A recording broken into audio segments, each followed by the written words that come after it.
बाग में हरिया हरिया हो, बाग में हरिया हरिया हो,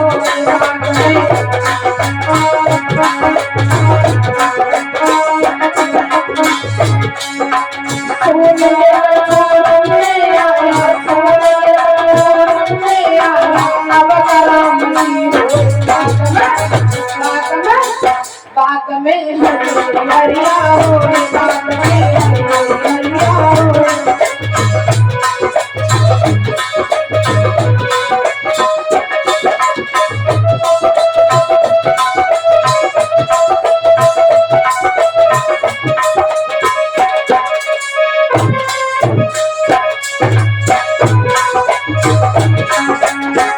उसी समय ब्राह्मण देवता बोले, ए बालकवाली, मुझे ये बता दे द्वारकापुरी कहाँ है, तुझे गैर मालूम है? और क्या बोले?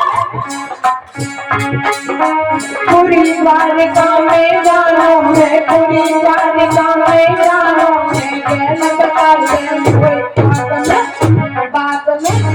बात में हरिया हरिया हो, बात में हरिया हरिया हो।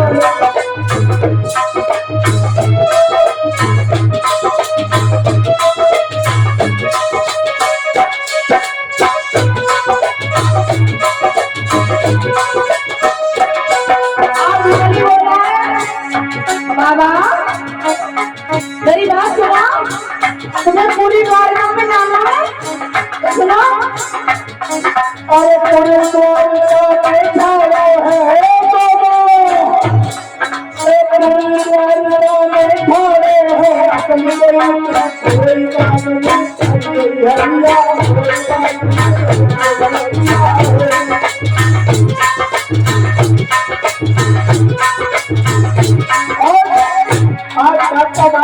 बाबा से मेरा दिमाग खराब है। अरे पूरी द्वारका में घोड़े हैं, पूरी द्वारका में घोड़े हैं, अपनी गली में घोड़े बाग में हरिया घोड़े बाग में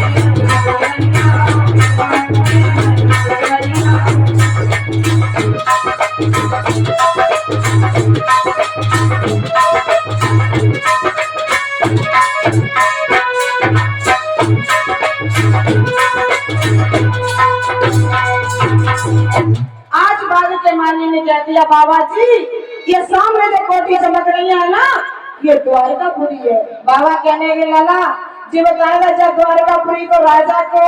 बोले कन्हैया है इस द्वारकापुरी के राजा। बोले आप लला अब तो शांत रहे, अब तो अपने ठिकाने पर आएगा। आज भक्तों जब ब्राह्मण देवता चले जा रहे हैं तो आज भगवान की सभा लगी हुई है, और जब भगवान की सभा लगी हुई है तो भगवान सिंहासन पर बैठे हैं। जब भगवान सिंहासन पर बैठे हैं तो इधर कभी देखा तो नहीं था ब्राह्मण ने कि भगवान कैसे हैं और कौन है यहाँ, तो पूछने लगे, भैया ओ भैया जी बताए जामे कन्हैया कौन सो दे, सब राजा बैठे इनमें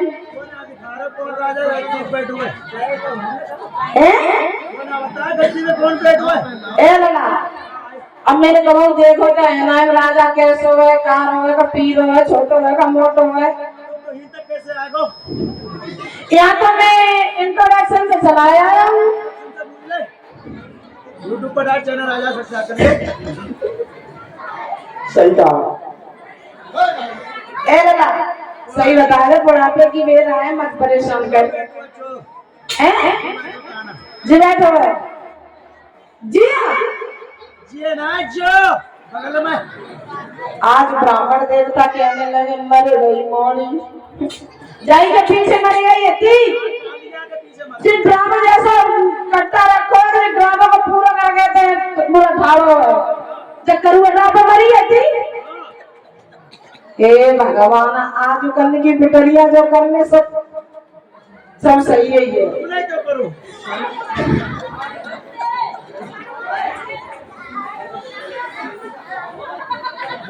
जी काला काला बैठा है यही है। चल हमें का मतलब है, तो चिट्ठी देनी है, अपना काम करना है, जैसो करे सो। अरे आज भगवान ने से कहा है, प्रभु हम कुंदनपुर से आए हैं और रुक्मिणी का पत्र लेकर के आए हैं। आज ब्राह्मण ने कानों कानों में कह दिया। भगवान कहने लगे बस यही शांत रह जाओ, ज्यादा मामला फैलाइयो मत, क्योंकि रट्टे ब्याह हुआ है, पता ना जाने जहाँ पूरे सब लोगों को पता चल जाए तो हमें बाबा जाने नहीं देंगे, बंदाऊ नहीं हमें रोक लेंगे। तुम्हें यही अपना मुंह बंद करके रहिए, जो कुछ चाहिए तुम्हें सब तुम्हें जेल बांध देंगे। और भैया लालच बुरी बलाई होती है। इधर जब ब्राह्मण देव वहां रुकते हैं, इधर शिशुपाल अपनी भौजी से बोलो, मैं आ रहा हूँ भौजी। भाई आपके यहाँ हमने ये सत्य सुना है, जो हमारे यहाँ ये सत्य नहीं होता है, इसलिए हमने बोला है। हम सुनते हैं लता भाभी के पास आती है, मौसी मिटरी है, भौजी हमारे यहाँ ये गाली है, हमारे यहाँ ये शब्द नहीं चलता, हमारे यहाँ शुद्ध शब्द चलता है, भाभी बोला जाता है। लेकिन आपके यहाँ कुछ बच्चियां आती हैं तो लता भाभी से कहती है मुझे हंसी आ जाती है। सही लग रही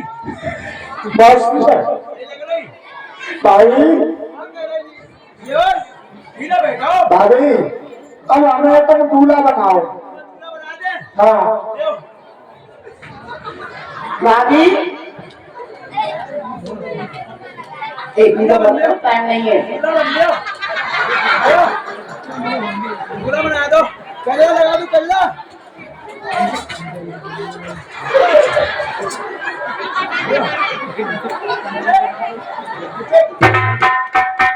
आज शिशुपाल कहने लगा है जरासंध की पत्नी से अपनी भाभी से, भाभी हमें दूल्हा बनाओ। ए लला हाँ क्या सपना देख के भाभी मैं जितना कह रहा हूँ उतना सुनो। तुम्हारा दिमाग खराब है, कहूँ लगन ना टीका नाश और कपड़े नहीं है, कोई बात नहीं है। हाँ तुम तैयार करे, हमें लगन टीका सब साथ हो जाएगा, सब साथ में जाएगा। हाँ तुम्हें पता नहीं है? नहीं पता है। हम बारात लेकर के कहाँ जा रहे हैं? कहाँ जा रहे हो? हम बारात लेकर के अपने जीजा जी के घर जा रहे हैं।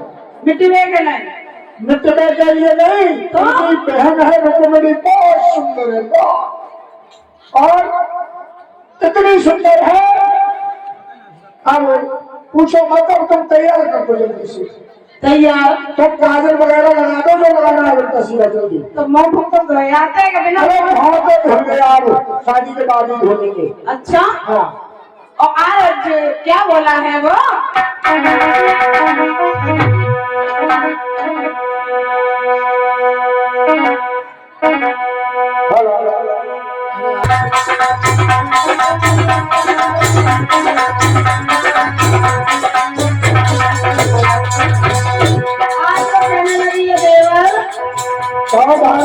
अरे तुम्हारी बुद्धि चढ़ गई है और रुक्मिणी तुम्हारे हाथों। क्या बात कही तुमने? हाँ तुम्हें पता नहीं है, मुझे गुस्सा आ गया तो क्या होगा? क्या होगा? कमराई वो करो, केवल मुझे दूल्हा बनाओ, ज्यादा फालतू की बात नहीं। और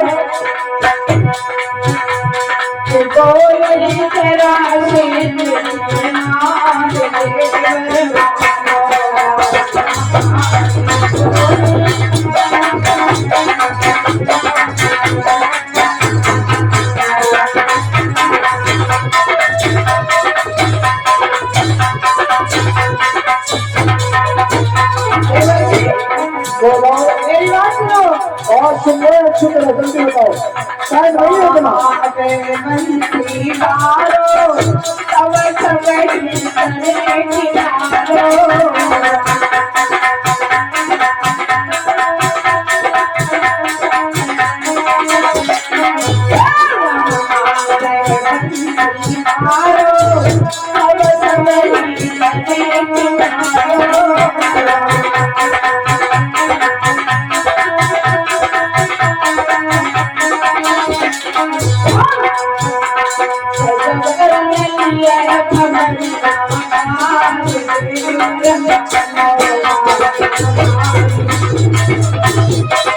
Thank you.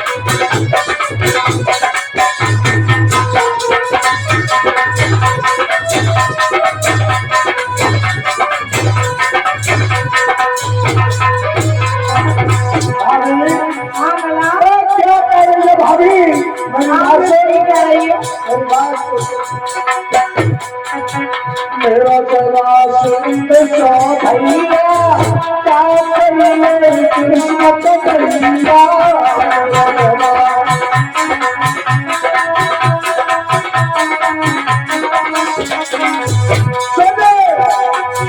मेरा जरा सुन सो भैया, क्या करिए किस्मत भैया।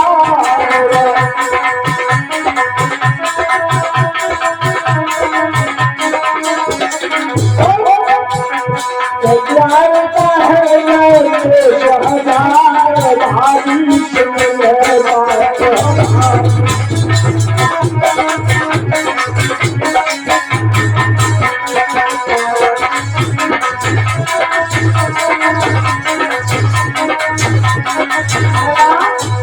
मेरी बात सुन, मेरी एक बात मेरा जरा सुन सो भैया, क्या करिए किस्मत भैया।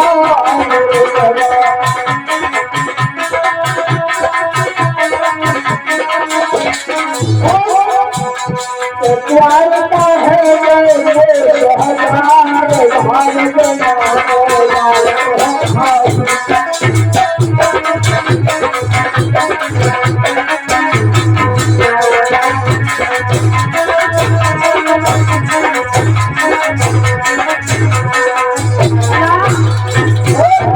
मैं तो जमाने कर रही है, तुम अपन संग बैठे यही तुम मरवाओगे। हाँ मेरे और मेरे भाई के बीच में बोलने का तेरा अधिकार नहीं है। मेरी बात सुनो बोल। सुनो। तुम्हारे प्रेम न सुनिया, तो मिलन तुम्हें दुनिया।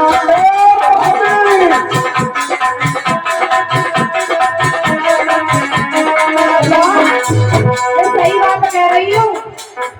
और रुक्मिणी तुम्हें नहीं मिलने वाली है, चाहे वो फांसी लगा करके मर जाएगी, लेकिन तुम्हें अपना प्रयोग नहीं करेगी। इसका विभाग होना हो गया है। सुनो। हाँ बोल। तुम्हारे प्रेम न दुनिया, ना मिले तुम्हें दुनिया।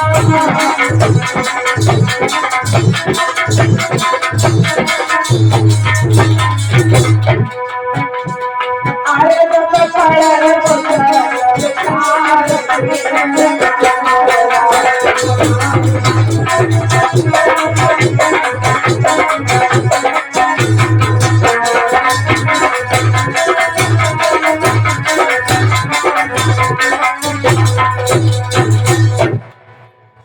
आज भक्तों इधर दूल्हा बनने लगाए है, और जब शिषपाल दूल्हा बनने लगा है और इधर भाभी बार बार मना कर रही है, लेकिन शिषपाल नहीं मान रहा है।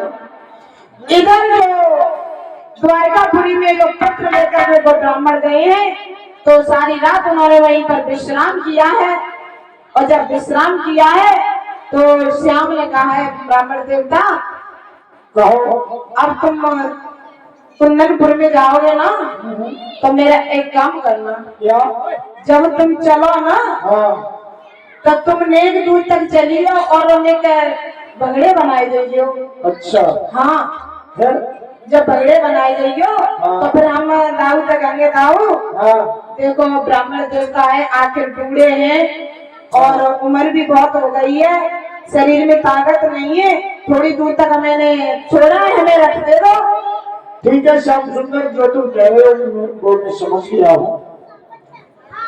तो हम तुम्हें द्वारकापुरी से लेकर के कुंदनपुरी में चलेंगे, लेकिन किसी से नहीं ये बात कहेंगे। इधर जैसे ही सुबह हुआ है, आज भैया बलराम बैठे हुए हैं, उनके सामने कन्हैया कुछ कह नहीं पाए, और आज ब्राह्मण देव को पहले से ही समझा दिया है। जैसे ही ब्राह्मण देवता उठ करके चले, सभी द्वारकावासी उन्हें बाहर तक छोड़ने के लिए गए हैं, और इधर ब्राह्मण ने वही दिया जो भगवान कन्हैया ने कहा।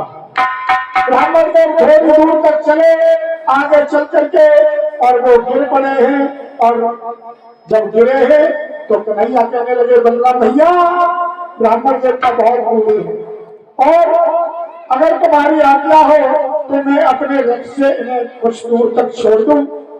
अब बलराम समझ रहे थे कि ये कुछ न कुछ दाल में काला है, लेकिन सभी लोगों के सामने बलराम ने हाँ तो कर दी, लेकिन समझ गए कि कुछ तो दाल में काला है। ये कन्हैया जहां भी जाता है और वहां कुछ न कुछ मामला गड़बड़ होता है।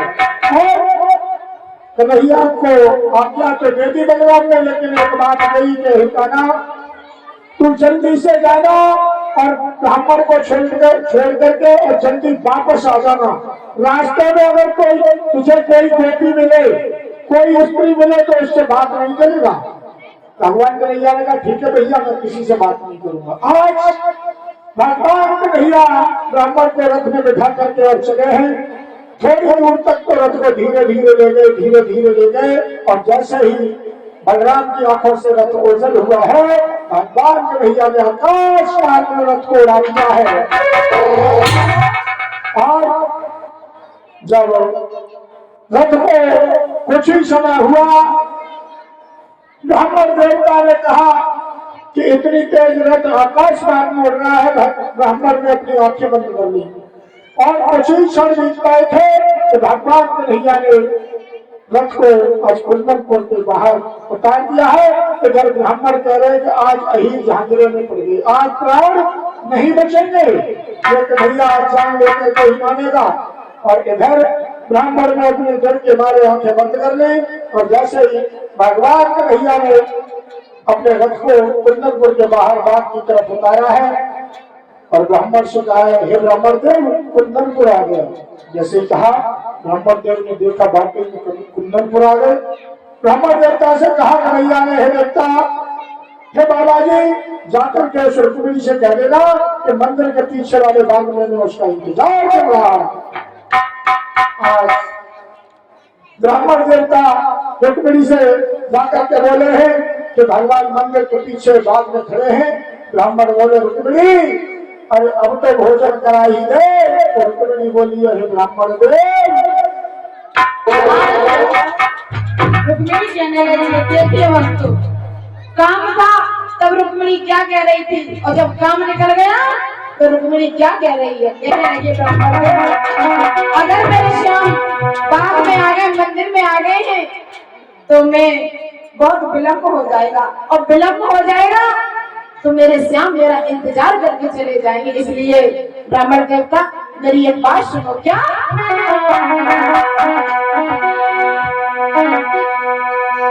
आरे जो हम भोजन कराए ब्राह्मण तेरे घर लग जावेगी।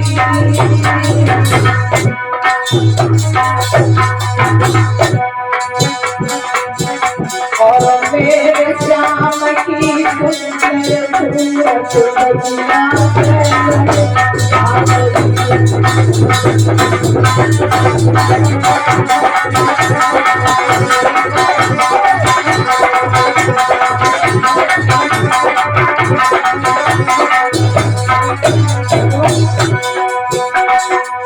अगर मैंने तुम्हें भोजन कराया तो बहुत देर लग जाएगी, और जब तक देर लग जाएगी तो मेरे शाम सुंदर वहां से चले जाएंगे।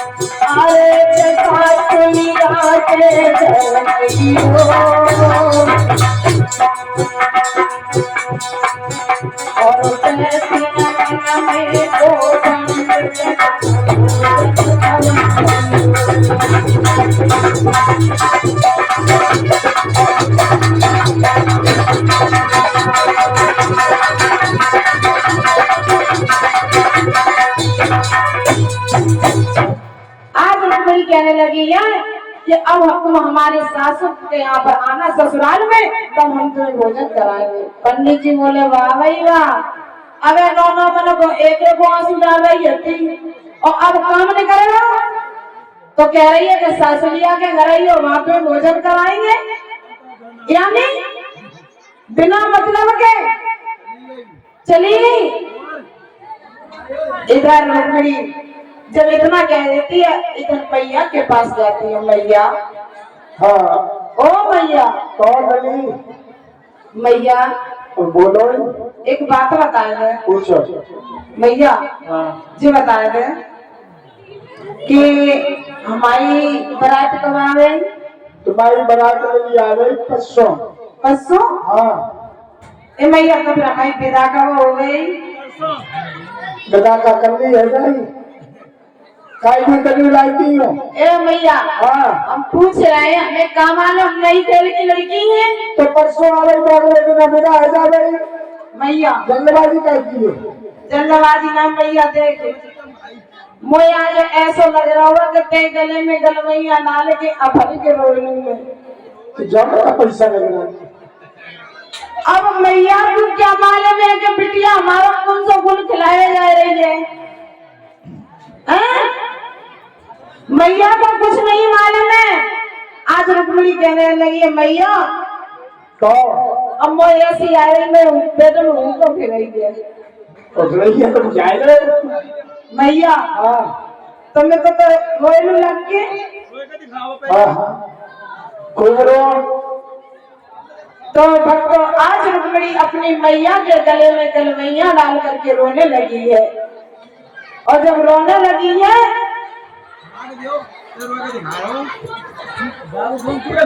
भैया थोड़ा भैया, तो भक्तों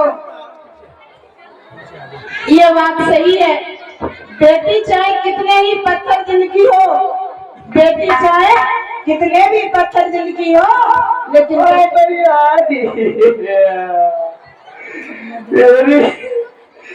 भैया कैसे लगी तेरे मेरे सैया। भैया अरे भैया को छोड़ के कैसे जाऊंगी रे। तुम्हें छोड़ को दिन लायक लो तैयार। दिमाग खराब है, कौन बन गया? तो आज मैया कहने लगी है बेटी रो मत, क्योंकि बिटिया किसी धनवान ने नहीं रख पाई है, बिटिया किसी राजा महाराजा ने नहीं रख पाई। बेटी ये बिटियां तो पराई होती हैं, ये बेटियों को अपने घर में कोई नहीं रख सकता है। बेटों को 10 को रख लेते हैं, लेकिन बेटी को एक को नहीं रख सकते हैं माँ बाप। और आज तो ये बात सही है कि हमारे जो विद्वानों ने और जो हमारी जो पीढ़ी चलती चली आई है उसमें मुझे भी एक बात समझ में आई है।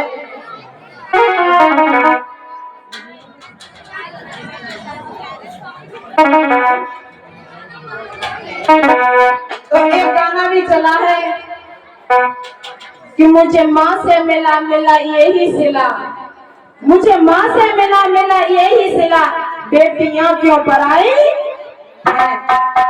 बहुत अच्छा गाना है। लेकिन भक्तों आज जब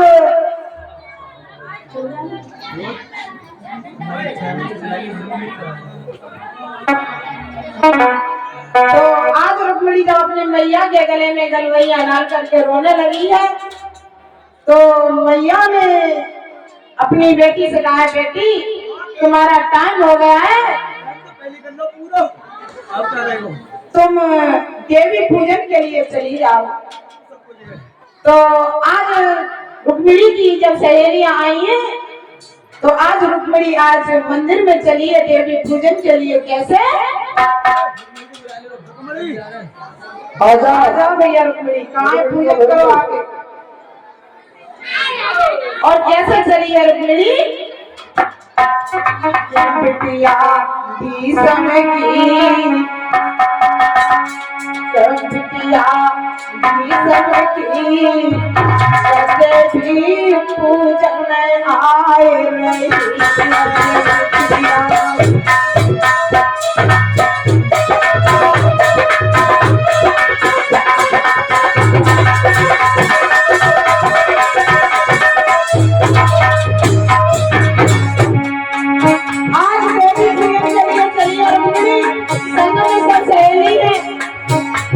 लेकिन भैया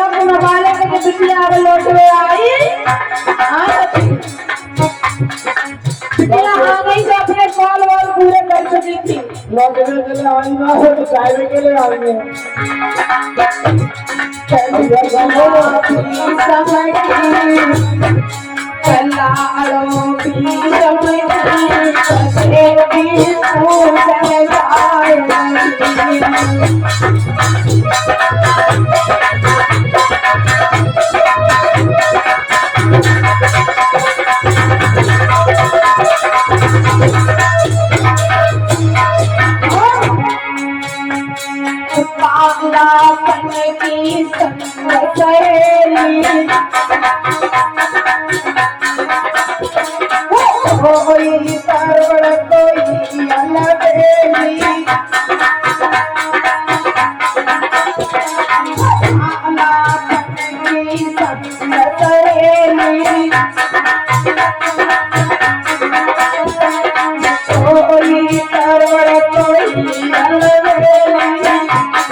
अपनी मैया से मिलकर के चली है और जब मैया से मिलकर के चली है तो पहुंच गई है उस बाग में जहां पर मंदिर है देवी का, जहां देवी का मंदिर है। आज सब सखियों के साथ रुक्मिणी ने मंदिर में गई है और माँ जगदम्बा से कहा है, माँ जगदम्बा मेरे दिल में जो जिसे मैं चाहती हूँ वही मेरा पति बने। हे मैया मेरी लाज तुम्हारे ही हाथ में, मेरी लाज को बचाना। आज भक्तों जब रुक्मिणी ने मैया का पूजन किया है, कहा है माँ अब मैं अपने ससुराल के लिए जाऊंगी, अब तेरे दर्शन मुझे नहीं होंगे, लेकिन मैं तुझे वहीं बैठकर तेरा नाम लेती रहूंगी और तुझे स्मरण करती रहूंगी।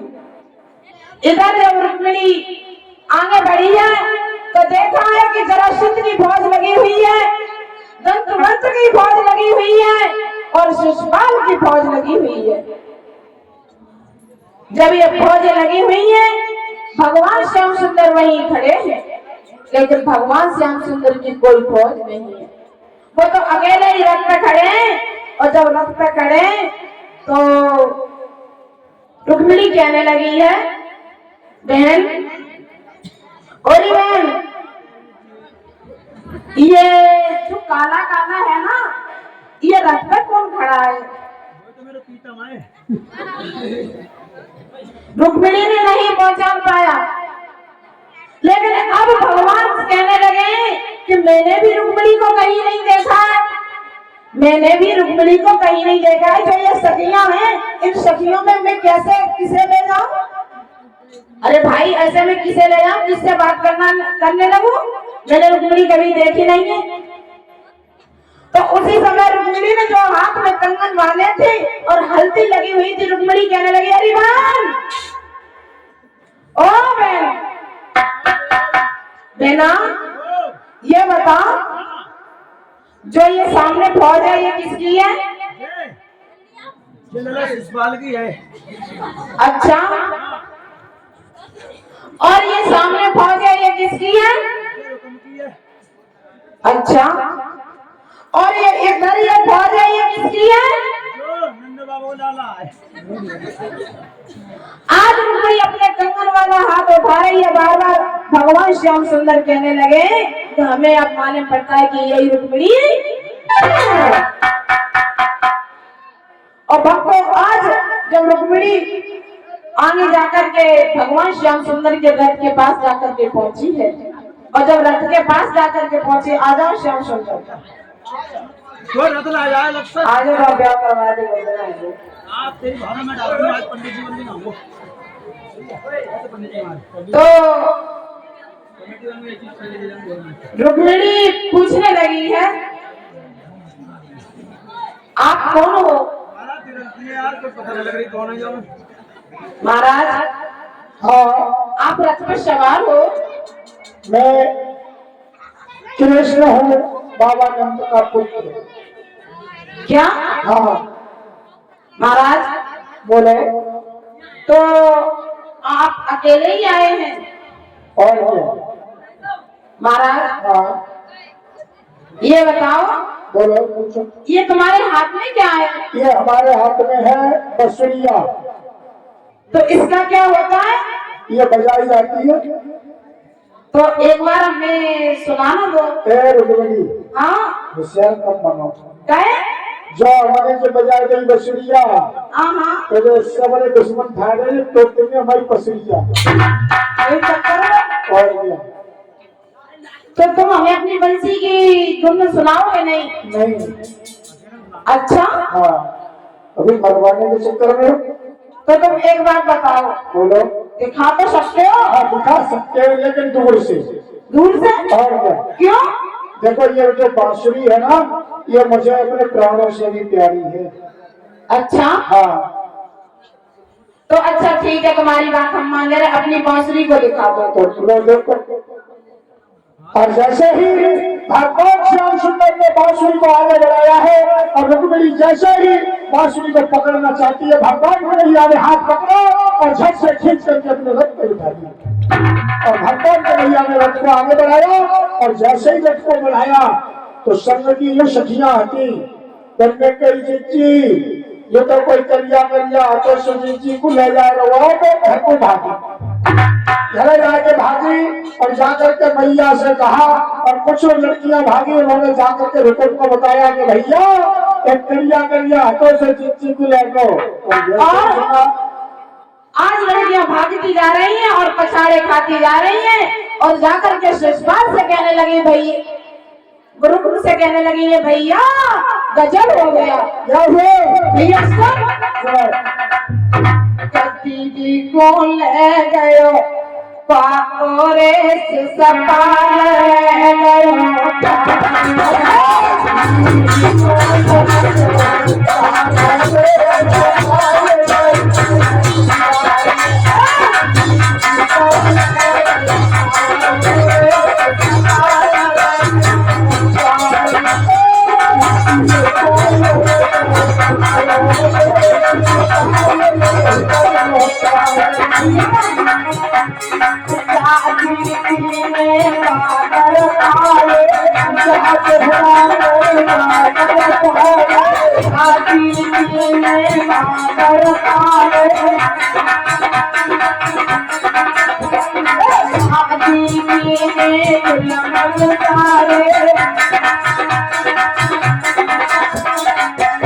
ले गयो बंसी रे सुबह ले गयो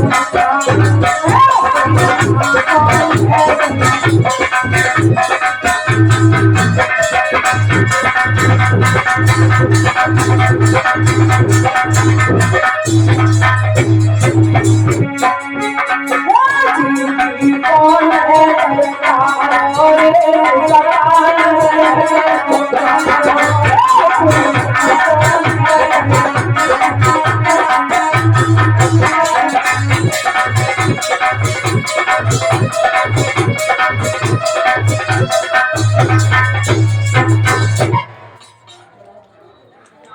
और उधर जैसे ही उन लड़कियों ने जाकर के रुकुम से कहा और जैसे ही रुकुम को पता चला है वैसे ही जरासंध शिशुपाल और रुकुम इन सब ने जाकर के भगवान कन्हैया के रथ को घेर लिया।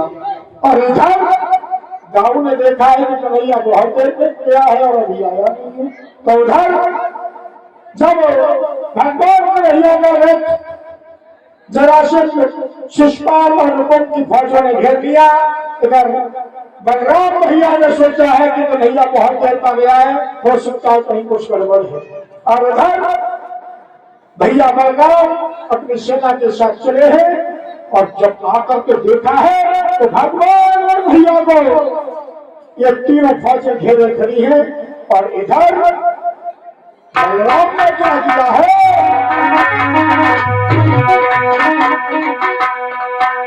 आज तो आई गयो है हल घर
अपना हाल और मुंह से लेकर के और जब प्रहार किया है तो बहुत सारी सेना को मार दिया बलराम ने।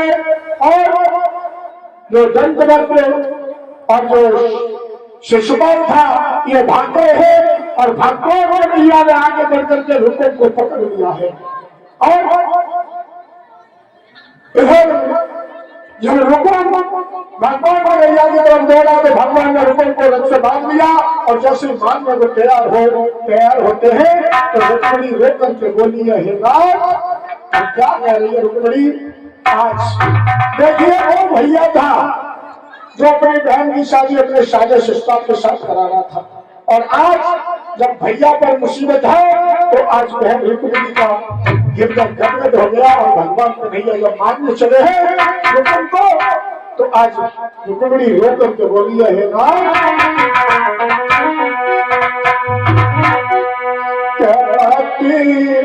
मारो पिलन को आज रो रही है बहन मारो पिलन को नाथ और भगवत सुधी मैया की याद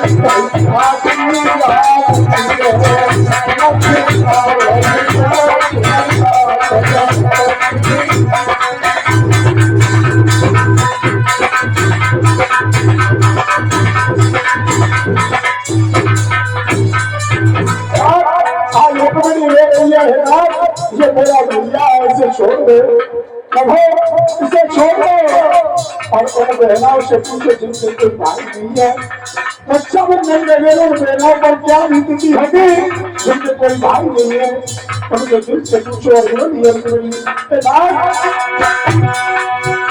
मत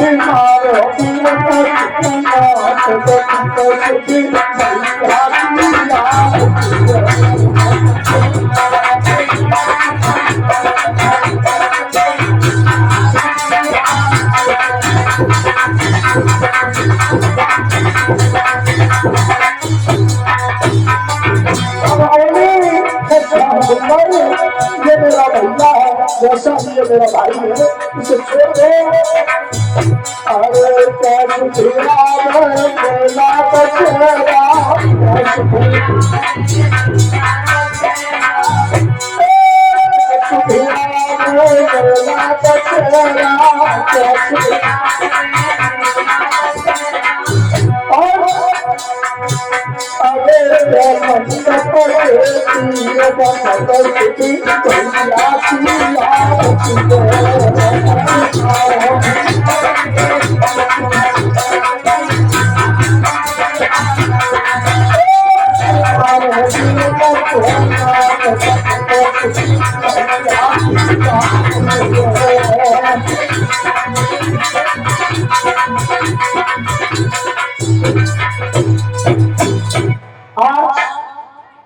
रुक्मिणी के कहने पर भगवान कन्हैया ने कृष्ण को आधे मूंछ काट करके और सर गंजा कर करके छोड़ दिया है और उधर रुक्मिणी को लेकर के भगवान कन्हैया और पहुंचे हैं जाकर के द्वारका में।